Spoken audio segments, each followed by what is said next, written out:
Bow wow. Welcome to DogStar. We are some dogs, and this week we've got the pleasure of sitting down with the multi-hyphenate Sienna on the mic. How you feeling? I feel all right. We started, and it got to like 8, Hyphens. writer, advocate, philanthropist, actor, you know what I mean? And we just wanted to generalize it to multi-hyphenate, a polymath. Yes. I'll take it. I'll take it.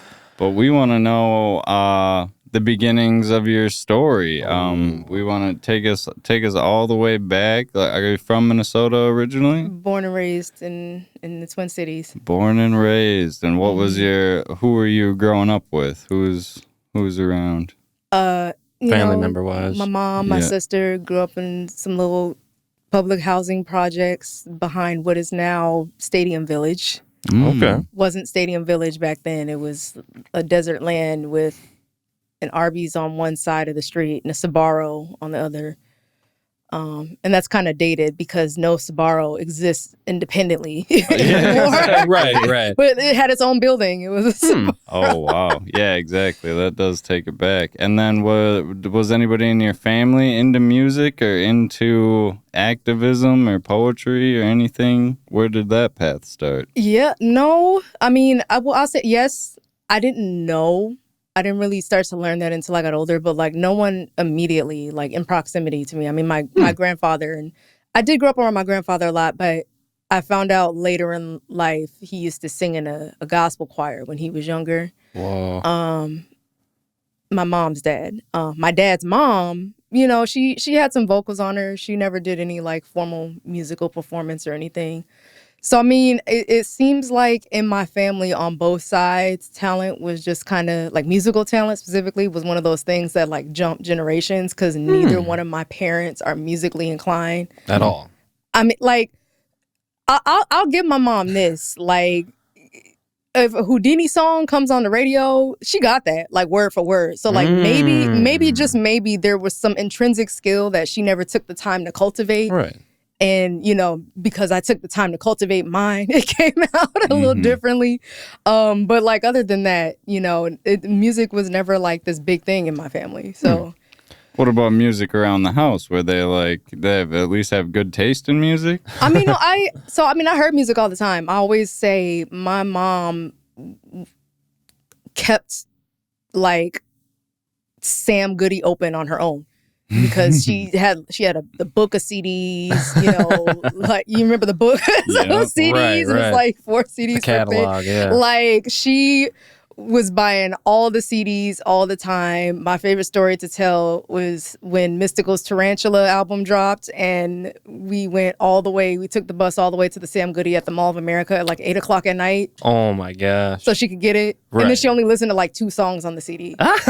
So I was like, I think it was my mom that like really kept music stores alive because she just had money to spend, and she like one song. She'd buy a CD for one song. She was gonna get that CD.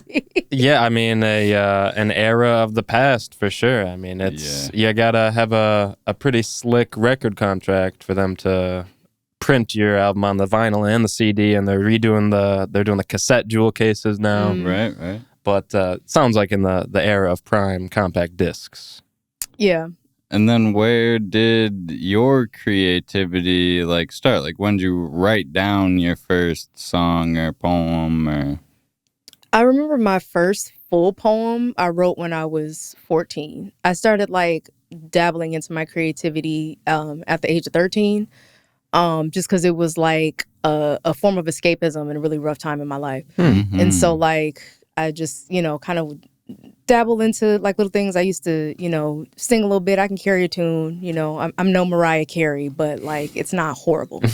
But then I started like writing rhymes and poetry more when I started like really getting into like traditional hip hop around the time when like YouTube started. I think that's what exposed me to it, was like being on YouTube and just having a world of music at the palm of my hand like never before for free. Right. So I'd be like on YouTube listening to stuff for hours, and they'd have like the little throwback blocks on KMOJ. So I'd like run home. I'd like try to remember what the lyrics of the song that was playing was, and I'd run home and hop on Google and type in like half the song. Right, to find the song. And so, yeah, I started just really like engulfing myself in a world of like music like I never could, because I mean all I had was, you know, whatever music my mom was playing, whatever music was playing on the radio. Right. She never really bought me the CDs that I wanted, you know. So, and then like once I started getting into music, I just, you know, just would kind of like play around and see like, okay, well what could I write? So and then like poetry and ended up just kind of being my means. Like it was the one that suited me best as far as like my creative expression goes. Were there any like pastors or teachers pushing you into that direction to hone your skill? No. I actually like this came out on accident. I mean, I won't say on accident, like it happened for a reason, but like I never intended to like do music for the world to see. Really? This was my thing. This was my little, like I said, it was me escaping my reality. Yeah. And so what happened was like when I was in college, very few people around me knew that, you know, I could rhyme. I would like do it for fun. We was like in the car going to get food or something. So there was a cipher at an African night celebration, and someone got on stage and they're like, hold on, all these dudes are up here. Where all the female rappers at? Sienna, get up here. And I was like, Sienna? Who's Sienna? Right. I don't know who that is. I just, you know, came to have a good time. Yeah. And then another one of my peers physically took me by the arms and pulled me on stage, and it was really fight or flight. I can imagine. Oh my gosh. I was like, all right, you know, I'm gonna either drop this 16 and it's gonna go great. I'm not gonna drop it and it's gonna be horrible, or I'm gonna run back to my seat and look like a punk. And probably regret it. And probably regret Oh, it. no. So I was just like, you know what? Forget it. I'm gonna do it. They passed me the mic. Everybody received it well. Everybody went crazy, and I was like, oh, okay, maybe I can do this. Maybe I should do this. Maybe I should do more of this. And so that I was 21 at the time. So that was like a 7-year gap. Oh my gosh. When I started writing to when I actually started like publicly performing. Interesting. It's a long time to sit on the songs, but Yeah. But how did you feel? Was that your first time on stage, or had you done like plays or anything before that? I mean, you know, I was Sexton the Judge in Much Ado About Nothing at the tender age of 10. But other than that, no. Maybe not. Maybe that's probably still not on your resume. I mean, you know, we all have our start. You know? Yeah. I may not have known at the time the power of the gift. I mean, in all 4 of my lines. So yeah, but other than that, no, I wasn't a frontline person. I was comfortable living my life behind the scenes, not being seen, not being the center of attention. So yeah, no, that was like the first time I was like on a stage in front of a large amount of people, expected to do something entertaining. Yeah, what is stage fright a thing for you, or? I mean, you're public speaking all the time and doing this and that. So, like, well, now, I mean, I knew I was capable. I'll say that, like, I knew I was capable. I just don't think I had a desire for it. Like most people are like, I know this is what I want to do. I want to be in front of millions. I was like, you know, I'm cool. I'm chilling. Right. So when did the Sienna on the Mic official name come into play? Because they were saying, you know, Sienna, come up here. When did you? Yeah. The rebrand. Yeah. I think it started off as just my Instagram handle before I even like gave myself that official name, but where the term actually came from. So I was trying to do I can't remember exactly when. I just remember the moment. I was trying to freestyle off the dome. It was to Busta Rhymes, Everything Remains Raw.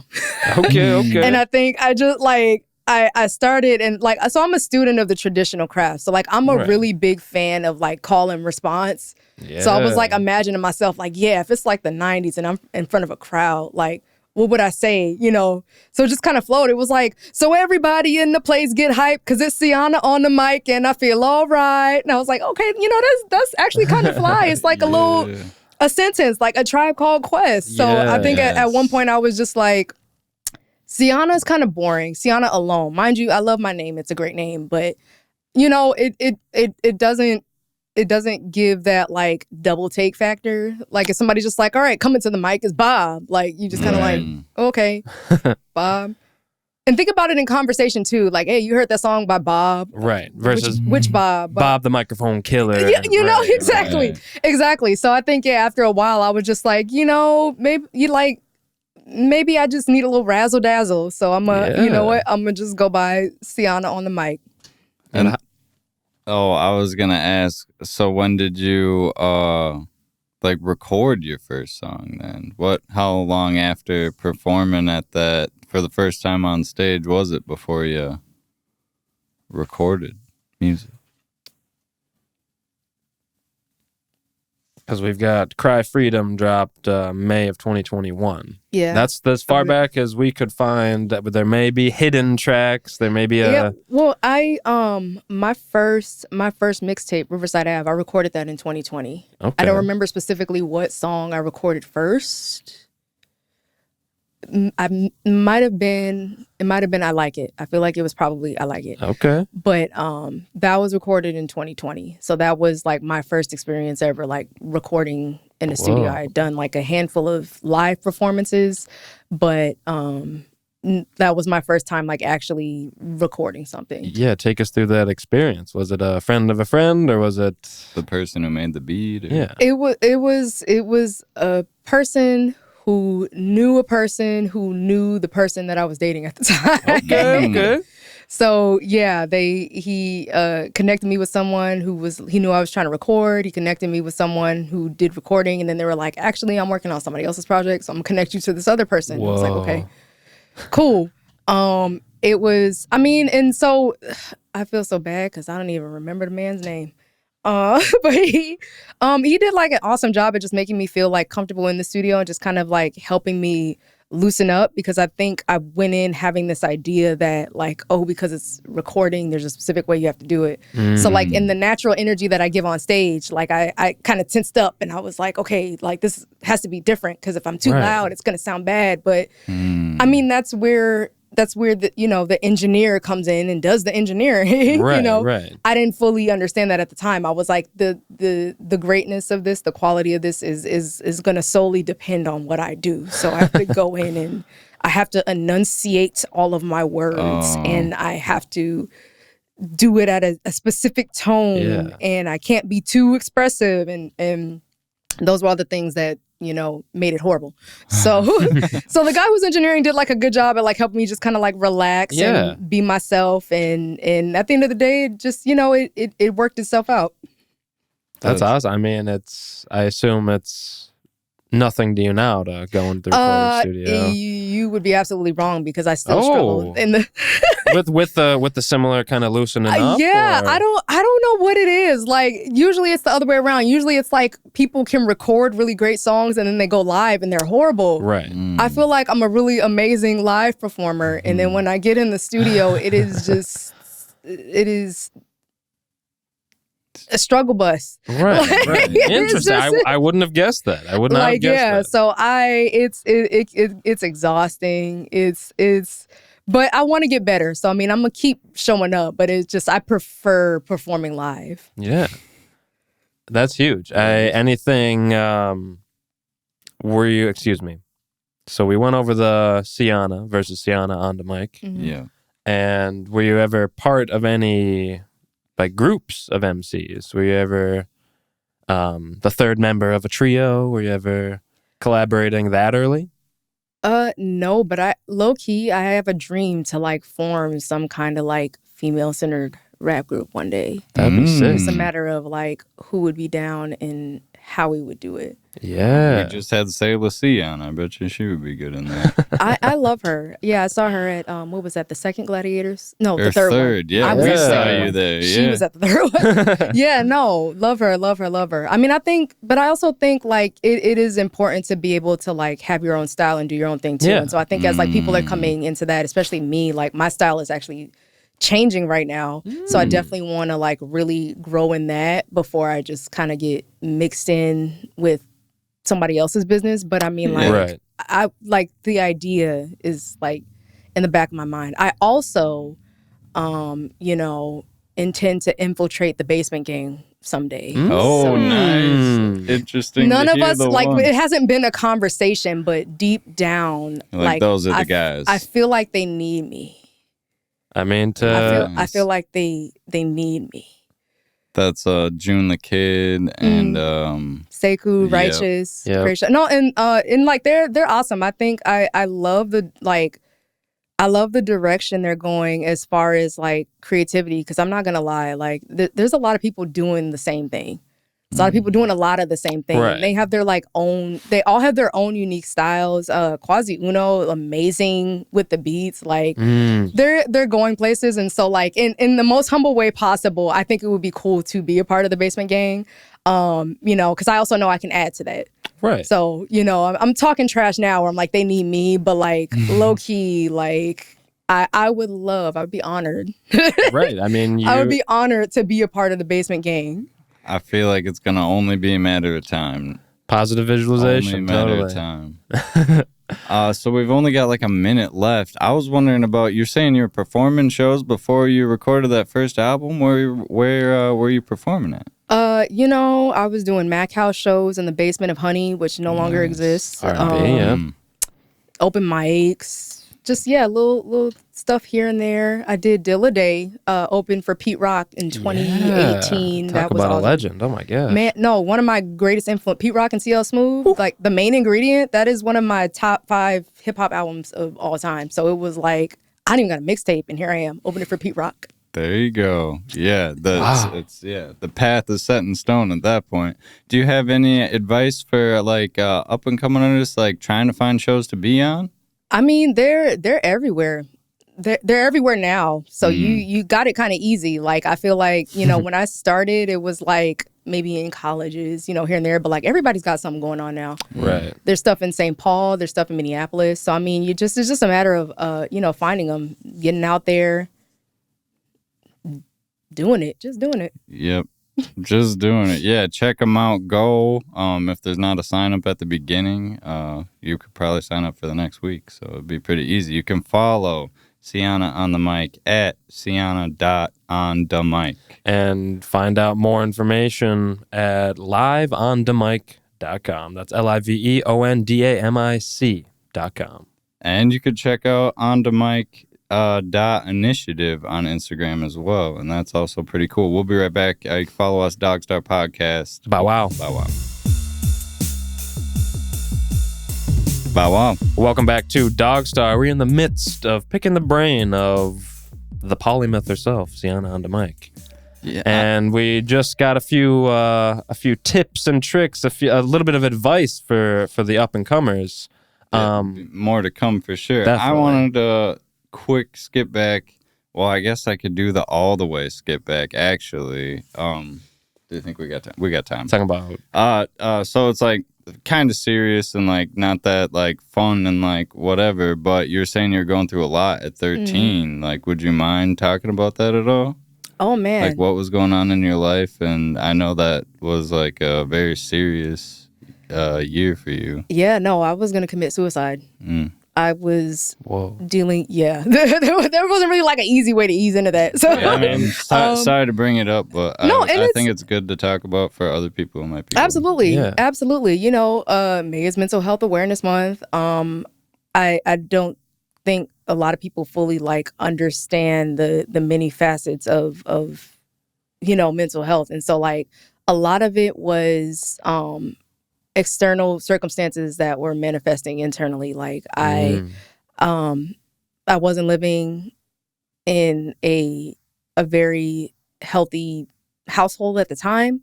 And it didn't help that, when I went to school, I was getting bullied at school. Mm-hmm. Just because I was different. I was like, we didn't have a lot of money, so I was kind of, bummy.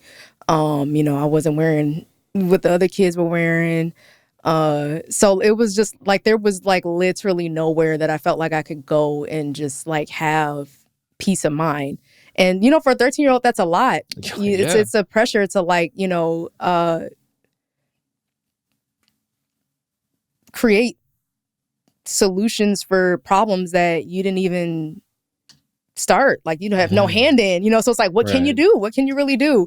So it was rough. And I was gonna commit suicide. And, writing was truly a gift from God in that time, a way to like get, the matters of my mind, out of my head and, somewhere else. But also just create hope for a new reality, using my imagination to think of a life that I did want to live, that I would enjoy living. And so it just kind of became my outlet. And then, over the years, I just allowed it to evolve, and it is what it is today. Do you think that's why it took 5, 6, 7 years to record stuff, because it was so personal?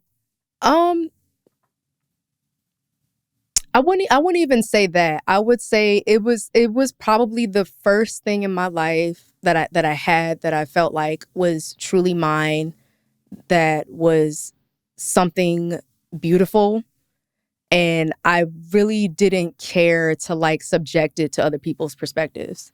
Totally. And I knew like once I went public, like it would be subjected to other people's perspectives. It was like the one thing that I had that was like that I had control over, that, that was just, like I said, becoming, the most beautiful facet of my life. And when you have something like very precious, you don't want everybody to touch it. Because some people don't know how to handle it. Some people might ruin it, get their dirty fingers on it. I mean, I'd be afraid of people misunderstanding. You know what I mean? I was already misunderstood, so I didn't care. I survived. I didn't care about who was gonna listen to it and be like, "That's weird." Like, I didn't care. Yeah. It was just I didn't want anybody to, like, that was my baby, so I didn't want anybody touching it. Don't say nothing about it. Don't speak on it. This is literally the most precious thing to me. I don't need any negative thoughts infiltrating my mind towards this thing. Exactly. I don't need, But the beauty of it is like, because I had kept it to myself for so long, that even, once I got out there and started being more public, like nothing could really penetrate it. Like it was so solid and built on such a solid foundation that by the time I got out there 7 years later, it was like, I already had my mind made up about this thing. So no matter what you say, like I know it's kind of fly. Yeah. I mean, that insecurity hump is a huge hump that many artists, not just hip hop and R&B and rappers, experience. But it sounds like you were very, very sure of yourself, because your art's coming from a real place, a true place, versus a contrived or productive place. Yeah. Very authentic. Definitely. And then on your website, it said that Riverside Ave was written from 2016 to 2018. Is that the college years? Yep. Okay. Very cool. Yep. The name, well, I went to Augsburg College, that's right on Riverside Avenue. So that's like where the name came from. It was like my life in that area. It was very interesting. Go Augies. What did you graduate with a degree in? Sociology. Okay. Kind of explains some of the non-musical work you're involved in. Yeah, exactly. Where's the timeline from the book where Sienna is the author of Write the Vision, Make It Plain, a guided journal for turning your dreams into actionable steps, which is just a brilliant idea, I think, to like a guided journal, because it's hard to just think of what to write. Man, it is. It was what I needed, and that's how it came about. I had all these great ideas. I had no idea where to get started and how to even like make them come to reality. So like, I'm a visionary. I can see the picture. I can see everything happening is just like what I struggle with is like breaking it down to put all the small pieces together to make the big picture. Totally. So I remember going on Google one day and looking up a guy. I was like, they have guided journals. So I remember looking up a guided journal. Like, there's got to be like some sort of like guided journal for goal execution, and there wasn't. I was shook. I was like, okay, this is probably my sign now to to make it happen. So yeah. Boom, took boom. a couple months, one summer to create the draft, partnered with a publisher, and yeah, within a year, made it happen. Bada bing, bada boom. Yeah, I mean, were you your own guinea pig and formatting it and using it as motivation? Yeah, I mean, I definitely had some consultation from a peer of mine, Chanel Jones, and she kind of helped. She asked the questions that helped me ask the right questions. So, and then once I had her consultation, I was able to just kind of like sit down with it and think like, okay, what type of questions do I feel like people would need to ask me if I was like if I had somebody helping me make this happen. So yeah, and then I did my outline and I actually used it. The test was my website. So if you go to my website and it looks, very well thought out and put together, it's because I used my journal to help me organize it. So, like if you think it's great, just imagine what the journal can do for your plans. Just a little shameless promo. No, Hey, I mean, the proof is in the pudding. Yeah, the website is good. Yeah, so the very first thing I works. used it on was my website. I mean, it exists. I think it's a great website. I made it all by myself. Oh wow. So I mean, yeah, and I mean, I'm using it for other things, to soon be talked about. But yeah, I mean, no better time like the present. Where did the call to philanthropy start? oh, so you use that word so loosely. Like I'm just out here giving thousands of dollars, millions. Time is money, and then like the knowledge of how to do stuff is also very valuable. It's so valuable. And your investment in these multitude of projects, of societies, of co-ops, of... I mean... Yeah, where did that start? Where did giving back start? I mean, you got to put your money where your mouth is. It's as simple as that. I can talk all day about the kinds of things I support, and I think that's where people get off easy. Like on social media, they're like, "Oh, I said this person was great, or I said this was great," but it's like, okay, compliments don't keep these things going. And if we really care about them, we want to see them happen. Like, how do we make that happen? Exactly. What is your next action versus regurgitation? Action. It's about the action. So I mean, like, absolutely, like when I can, I'm gonna put my money where my mouth is. I'm not very public about it. I don't think anybody should be. But I mean, people will know if I really support something. Right. I can't. I mean, and I can't fake it. I can't disguise it. Like I said, behind, vain comments or you got to put your money where your mouth is. So, right. And I think the style of hip hop of which you're so heavily influenced by, that goes hand in hand with that community building and that activism. Yeah, absolutely. Like I said in the beginning, I'm a student of the traditional craft. Yes. It's not just about, the skill of rhyme. It's a lifestyle. It's a movement. So I mean, that highly inspired by, the ones who came before. Definitely. I mean, it's something that's been so easily convoluted with the kind of ego of hip hop presently that people will forget that. So I know you say it's, not nice to toot your own horn too much, but again, what you're doing is extremely important. And to see such a passionate individual, so at least appearingly so confidently execute this stuff is an inspiration, again, to the fans first. Definitely. Keep doing what you're doing. Yeah, definitely don't stop. Speaking of not stopping, 4-letter words and a few birds came out in 2022. Yes. What was the process like that? Because that's your second album. Yeah, well, more like a mixtape. More like a mixtape. Call it a mixtape, if project. you will. But yeah, how did you start that process? Was it different than how you started Riverside Ave? Absolutely. I mean, I think one thing can be said about my creative process in its entirety is that I'm going to take, you know, whatever I'm experiencing at the moment and make do with that. And so the thing about like Riverside Ave, you know, I was in college, I was experiencing life as an adult in a new way. And I was really like growing into, you know, myself. I was learning a lot inside and outside the classroom, and that's where all of that came from. Totally. And so 2021 and 2022 in particular unleashed a peculiar amount of hell in my life that I really had to stop and like take some time to like reset. Like I consider myself in the most humble way possible to be a vessel. Like this is more than a craft for me. It's a calling. And so the hard thing is like when I'm showing up in front of people and I'm letting, you know, whatever is within me flow, like that, I got to make sure it's coming from the right place. I got to make sure it's the right messages. And I was not in a season to like give any of that good stuff. And so 4-letter words came from like me really taking the time to go back to like the root of the many ways in which I was being triggered at that time, which a lot of it started when I was like 13. I wouldn't say started, but that was the peak of it. That was like the highest point of it. And so, yeah, it just, as I was like going through this healing journey, it was like a reflection to like, you know, how I kind of left my 13-year-old self hanging.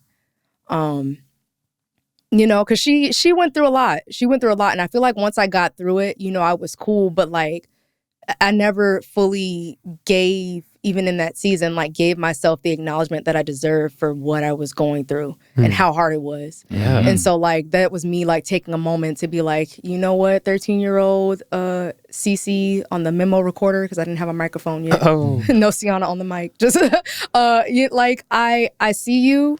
It's hard. And, you know, I'm sorry and I love you and it gets better. Yeah. You had mentioned your style is currently developing, evolving. Mm-hmm. Is that from finding more solace in your personal life? Definitely. I think I've always been, I'm not afraid to say like, I was the weird kid. I'm not. And you know, when you are the weird kid, like you're going to run from that. Nobody wants to be the weird kid. You don't want people to find reasons to say something about you in the lunch line. Like you just want to smooth sailing, get on by, blend in, fit in somewhere. Yeah. Right. And so like, even I noticed there were some ways in my craft where I was like in the beginning, just really trying to fit in because I did want people to like what I was like bringing. And so like, in the style that I'm evolving into, it's definitely a bit more like versatile and tapping more into like my love for soul as well. I think when I first started, I got a lot of respect like from the old heads because they're like, oh, she kind of sound like MC Light, Queen Latifah, and Okay. mind you, I wasn't trying. It's just kind of my voice. Like I got the same, you know, got the same little heavy kind of raspy voice.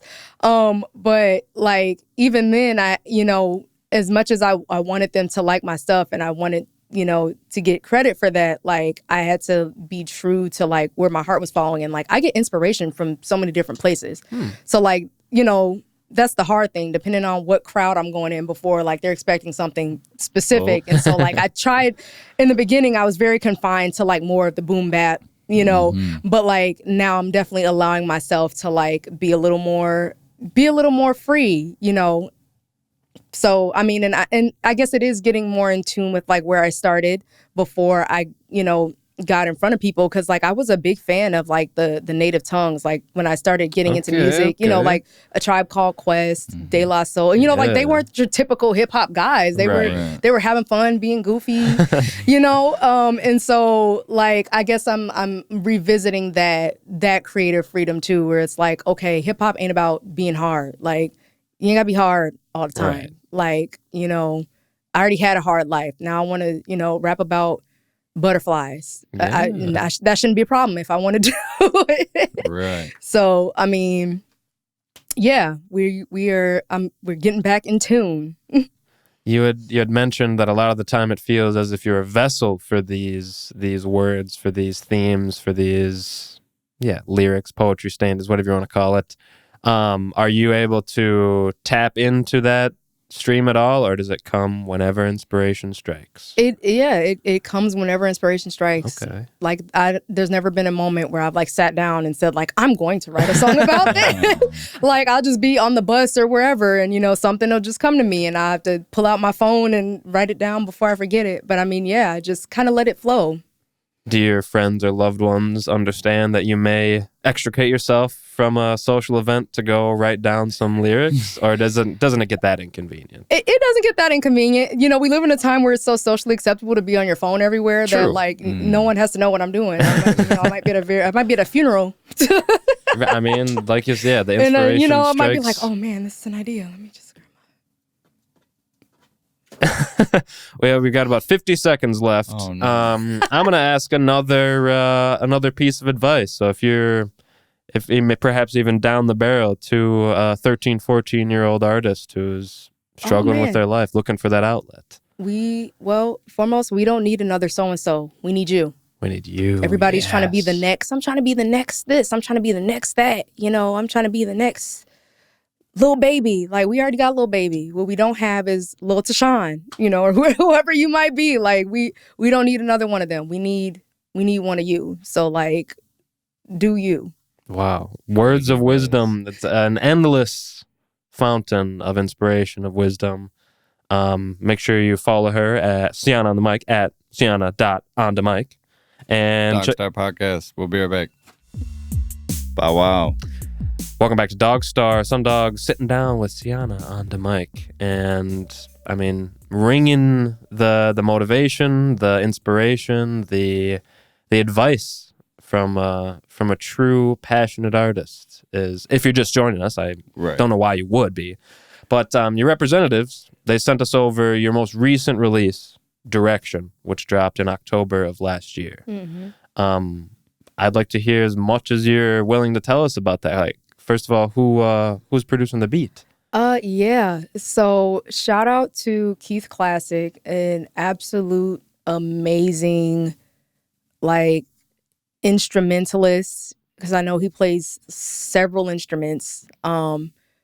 Not just doing the MIDI. Yeah, keyboard. no, like he actually plays instruments. The man is off the chain. Like I look. So here's the crazy thing. I was gonna say before I make the statement.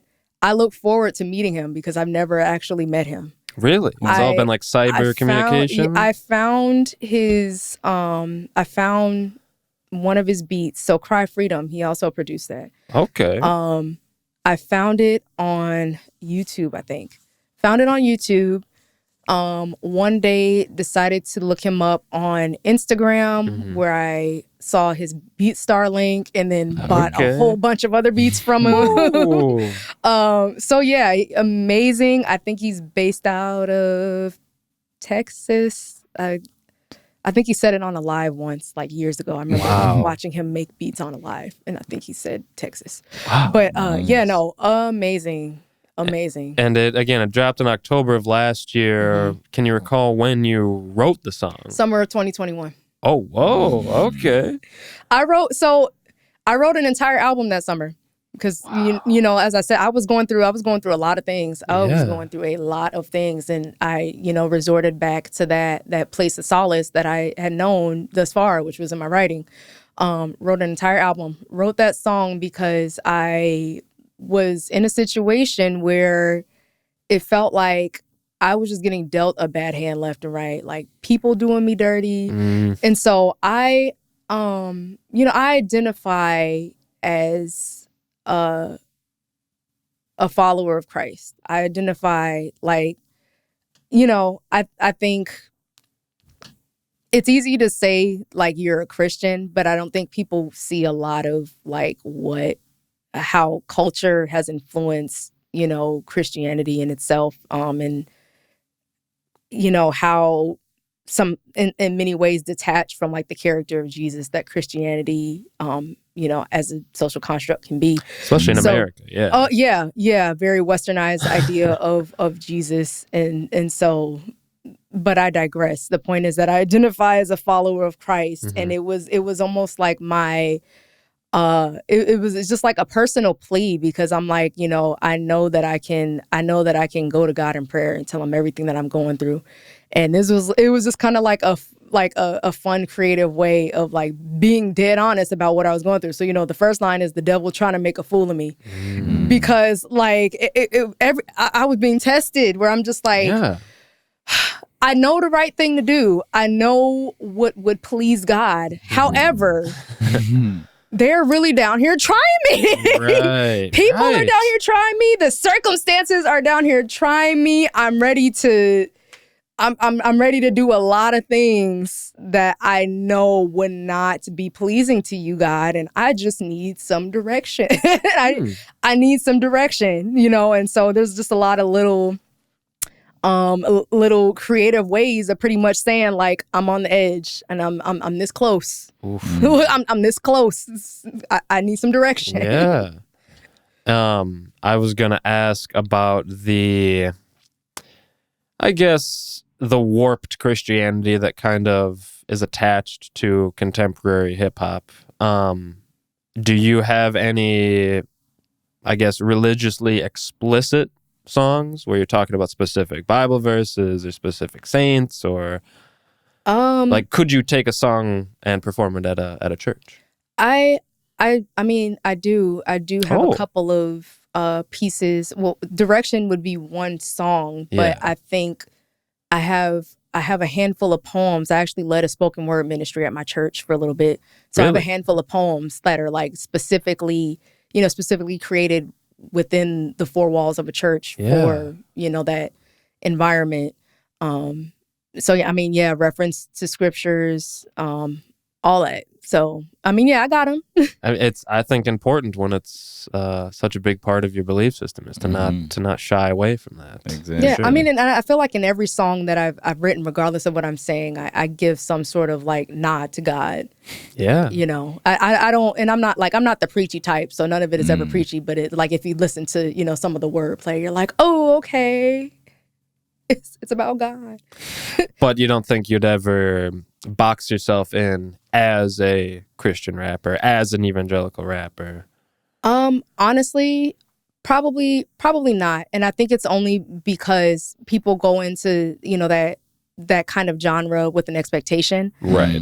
And so again, like, because of who I understand Christ to be, like, I can't shy away from the realness of my life. Yeah. And to some people who are like very, very deeply religious, and like that's too much for them. Right. So like, if you've heard my catalog, none of my songs are like explicit. No, they're not preachy. I don't swear in them. I don't, but there's some stuff that I say where it's like, I didn't say Jesus in that not once. And so because a very churchy person might hear that and be like, there's nothing Christian about it, Right.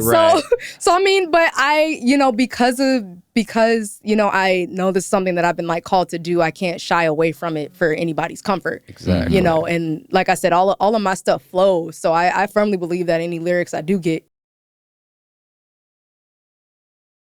it's a story to be told. Yeah. We got to tell the truth about things. We got to be real about things, because when we're not real about things, we rob God of the opportunity to show up in those things.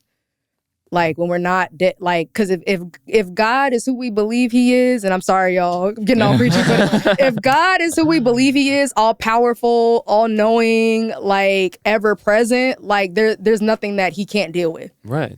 There's nothing that we can hide from him, and there's absolutely nothing that he can't work with. We don't gotta dress it up before we, bring it to him. Like he's God. Like, this is nothing to him. Right. So I mean, it has to be what, I feel like God is calling for it to be, for me. And it may not sit right with everybody. And I mean, that's okay, because at the end of the day, I don't have to answer to people. Right. It's you focusing on that power within. Yeah. It's I keep saying inspirational, because not a lot of artists are open about their religious beliefs. So we appreciate you sharing so much. I wanted to talk about the event that just happened at the White Squirrel Bar in St. Paul. Yeah, the collaboratory. The collaboratory with Carnage and with DJ Piecemeal, B&E, Prison 24, Room 3. How do you prepare for how do you prepare for a show like that? Oh man, you know what? First of all, to be in a space full of so much talent, Oof. like first of all, Carnage, the executioner, is superhuman, and so Oh, how, yeah. how do you Right. how do you ever prepare to like share a space with somebody like that? Right, with You an know? extraterrestrial. Well, Like, you never know what's this is coming wild. either, How yeah. do I, you start questioning yourself. Like, am I good enough Yeah. to? No, but I mean, I think just accepting the fact that we all, have our own unique artistic contributions, and they may not all look the same, but they all gonna be off the chain. Just going in with that mindset, and just understanding like. He invited me for a reason. Oh, he reached out to you. He invited me. Oh my he invited me gosh. for a reason. So like, girl, you got this. You just do what you've been doing. Where'd you first meet him? Is he the one putting on that show? Yeah. I think he found me. He found me on Instagram. Okay. He found me on Instagram. I posted a video where I was just doing, a quick little rhyme, and he commented on it. And he was like, "You're amazing." And I was like, Wow. "You're amazing." Right. You don't have to go out of your way to tell me this. Yeah. And Yeah. so I think we just stayed, connected, and he reached out to me and asked if I'd be interested. And I was like, yeah, absolutely. Of course I would be interested. Just tell me Yeah. where to be and when to be there. Oh And my I gosh. will be there. And we both ended up like teaching some kids in St. Paul. So yeah, I mean, yeah. How long was it from when he reached out to you being on the stage? What was that time frame? Oh my gosh. Like, how long did you have to practice and to choreograph? 2 days? No, Oh, okay. more than 2 days. Maybe. Seems like he'd have stuff planned. I was out. gonna say, Right. like I knew it would be May. I've known that it would be May since like maybe March or February. Just And having just the- like, I'm doing a show in May. Would you be down? I was like, yeah, Yes, please. let's do it. Let's do it. And are you going over the set list in your car? Are you doing it in front of the mirror? Are you Always. filming yourself? Always. Isn't that how you're supposed to practice? You tell me. I mean, that's how I practice. That's how you get better. That's how you learn new things. You learn, how to play with the intonation and when to take your breaths and, Right. And if you're like so I'm more of a hand person. I'm not gonna lie. Like, I need to invest in like a stage presence choreographer because like I'll stand in one place. I'm gonna use my hands, but Right. I'm gonna stand in one place while I do it. I gotta work on that. But I mean, yeah, that's how you get it right. Old school, I mean, I picture what came to my mind was the Far Side, touring the world, getting the songs better and better with each night. I mean, you and know? that, I mean, doing it helps too. But yeah, even like leading up, do a couple rehearsals, couple run throughs, vocal exercises. I don't know if other rappers be doing that. I be doing breathing exercises. That's how you keep the lungs ready. Yeah. So I mean, just always trying to make sure I'm coming out and it's gonna sound like I actually tried. So other than maybe some cool, some spicy choreography, do you have any goals you're trying to attain in the next 5 years? Any predictions for your own path? Oh man, it's again, And it's dangerous to do that. But yeah, I mean, I have so many ideas that I don't know which ones are going to be into fruition. I know there's going to be a good chunk into fruition within the next 5 years. I mean, just doing what I'm supposed to do. That's the most simple thing. Because I mean, sometimes the pressures of the world that get you questioning yourself, and you end up at a stalemate. But I mean, like, more than anything, I just want to be able to look back and be like, okay, I did exactly what I was supposed to do. This album that I told you I wrote in 2021, hopefully it is out by then. And I mean, the goal is to have it out within the next year, but you just never know. Circumstances change. So yeah, we don't want you to say a date or anything. exactly. We want you to back you're yourself not getting into a date, corner. but it's just like she getting ready. It's on the horizon for sure. We've got about 1 minute left. Any predictions for the Minnesota music scene as a whole? More groups, more solo artists, more live instrumentation. Everyone moving to Denver.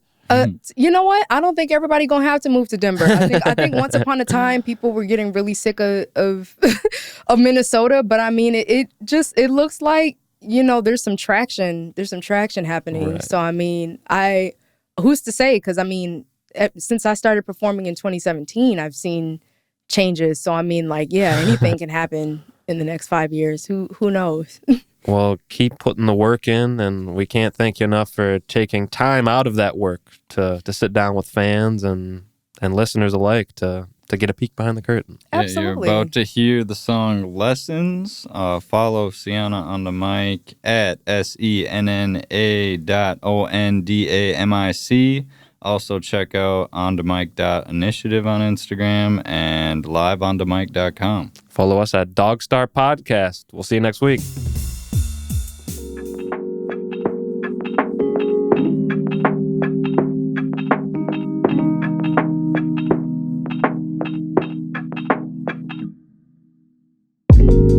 The devil trying to make a fool of me with fancy mirages and all of his tomfoolery.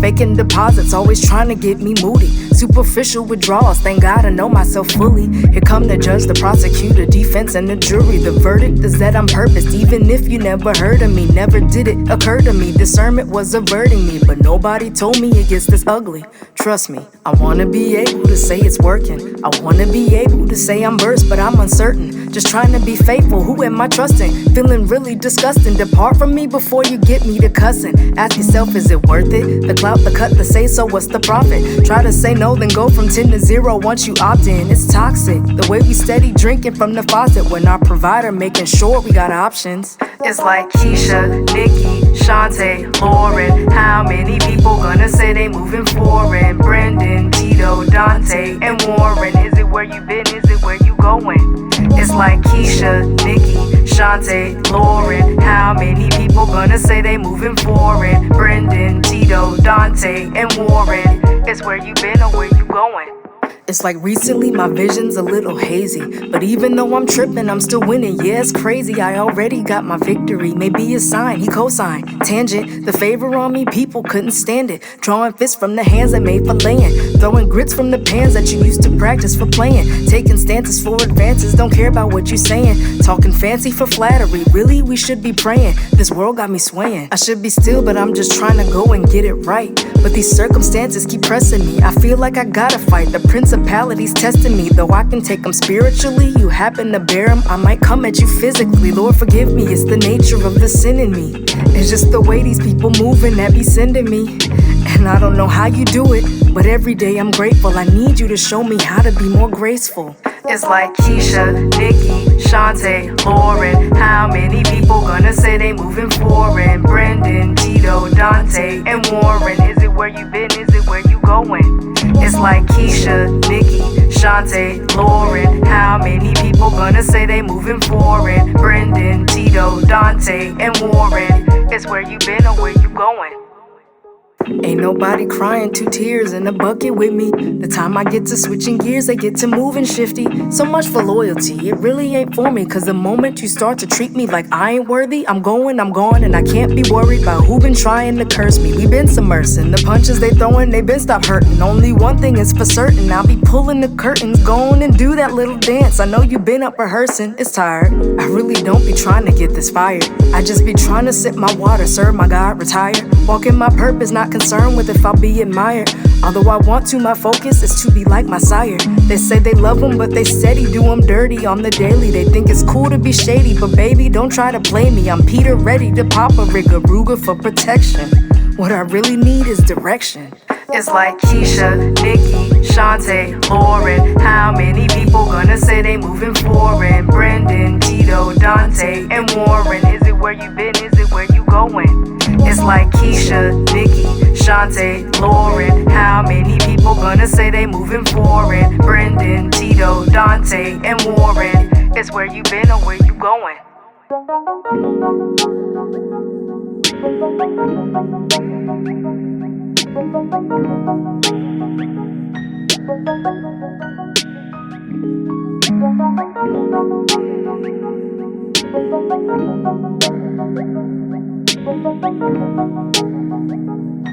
Thank you.